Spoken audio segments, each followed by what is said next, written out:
Hi, and welcome to the Prumihimo channel. Now, with beaded Kumihimo, once you've mastered the technique with round beads, you can start to have a lot of fun with other shapes of bead. So for my video this week, I'm going to show you how to make this very sweet little bracelet, which is made with Uno beads. Now, one of the points about Kumihimo is that you can sometimes see quite a lot of thread in between the beads on certain sorts of bead. But if you use a bead that is top drilled or with a hole at one end, what you find is as you braid, the hole is drawn in close to the braid, and then the other end of the bead points out. And that makes a really pretty effect with absolutely no thread showing. Thread isn't necessarily a bad thing to see, but this is just a different effect. Now with this, as I said, I'm using Uno beads, and they are the sister of the very, very popular Super Duo bead. There is one issue with them, and that is that the hole size is quite snug. Now I've made this bracelet using the regular size of beading cord. That is your Eslon or Ceylon 0.5mm Tex 210.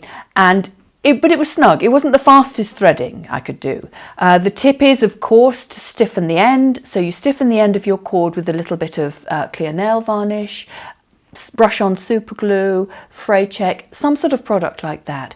Just a little bit, because if you put too much on, you'll swell the cord and you'll make it actually harder to get through the hole. Allow it to harden, and then you should be fine with that.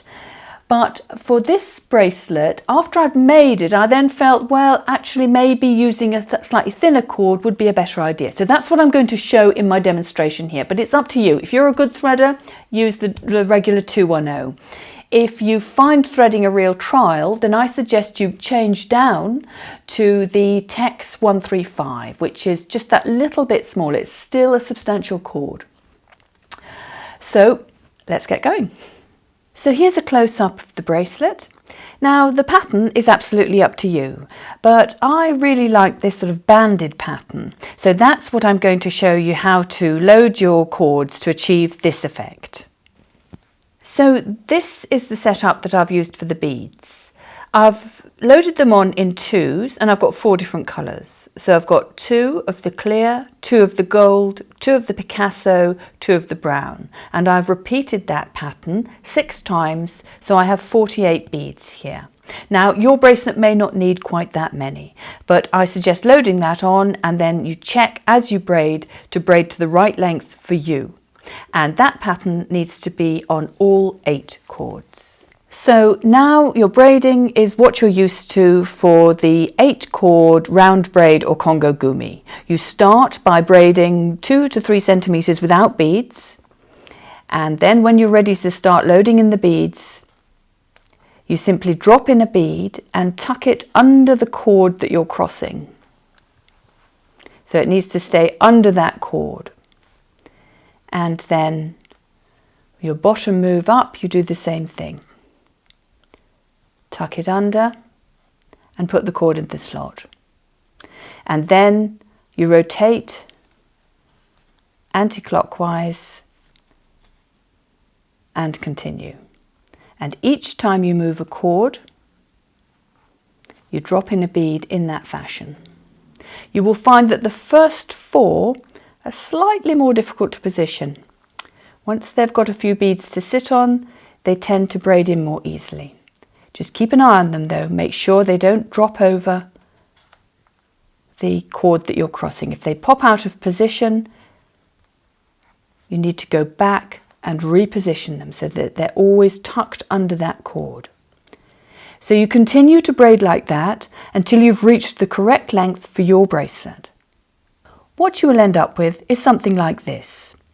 Although I've done a slightly different pattern here just to show you. Here, instead of in 2s, I've still got 4 colours of bead, but I've braided in 1s. So it just gives slightly narrower banding.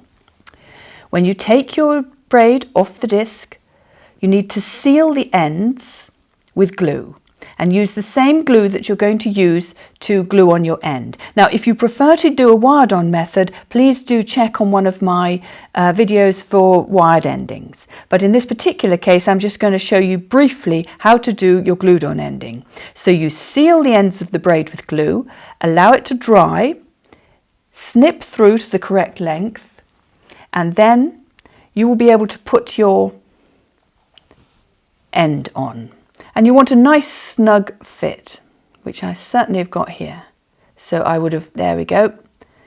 So what you need to do is put a little bit of glue inside, a little bit of glue on the end of the braid, and then pop your end on like that. And then you twist it to just spread the glue and then leave it to dry without touching it for the full drying and curing time. So I hope you enjoyed that, and I hope you've made yourself a beautiful bracelet, or maybe you're about to make yourself a beautiful bracelet.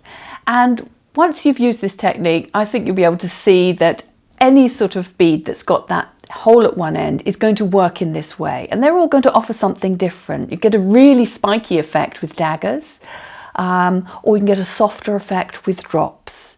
So have fun with it, and if you have any comments to make, do make them in the comments below, because I always like to hear what people have to say about Kumihimo.